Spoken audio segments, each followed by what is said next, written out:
Good afternoon, everyone. I'm meteorologist David Jones with a medium-range forecast that'll take us right through the start of the new year. Let's take a closer look. Here's the forecast map for 4 p.m. today. A low near the elbow of the province is still interacting with the Arctic front just to the north of it, causing snow over central BC. Further south, it's been all rain on the coast and mostly rain in the interior. The low is moving into Alberta, slowly opening the door to much colder Arctic air in the northerly winds behind it. The Arctic front will get close to Prince George tonight. When I launch the animation, you'll see another convoluted system moving onto the north coast Saturday. Note that the storms are coming from the southwest and are therefore relatively warm. The Arctic front won't move very far south in the face of Pacific storms approaching from that direction.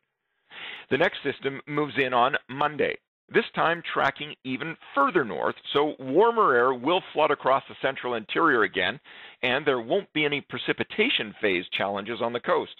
The precipitation there will all be rain, even inland over higher terrain. After Monday, something wet, I'm not exactly sure what, arrives across northern Vancouver Island for New Year's Eve. This odd feature looks a little suspect, and it won't surprise me to see this rain pattern change from run to run of the models. So perhaps those on southern Vancouver Island and the lower mainland will escape a wet New Year's after all. Finally, warm storm number 3 will soak the north coast Wednesday. Let's look at the Prince George freezing level. After today's rain and a high of about 4 degrees, the air will cool well below freezing tonight, creating an icy mess given the 30 centimeters of snow still on the ground. Then on Monday, with the arrival of the second storm, the freezing level rises to nearly 1,500 meters. Further south at Whistler, the freezing level will remain more or less steady at about 1,200 meters, but the real story for all the BC ski resorts and backcountry operators is the missing precipitation. Here's the cumulative, total precipitation forecast over the next 5 days through New Year's Day at about 4 p.m.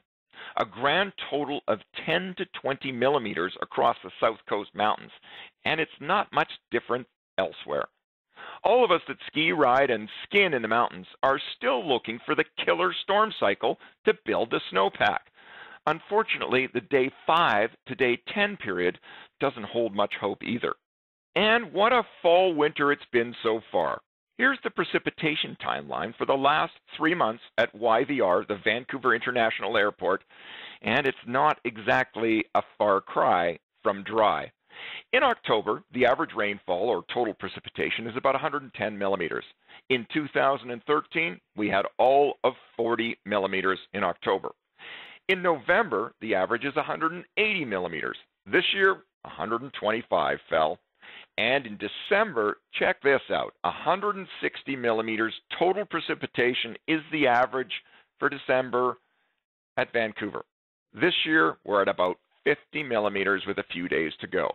All of this gives us a grand total of about 225 millimeters rainfall or total precipitation since the beginning of October. That's half of the average.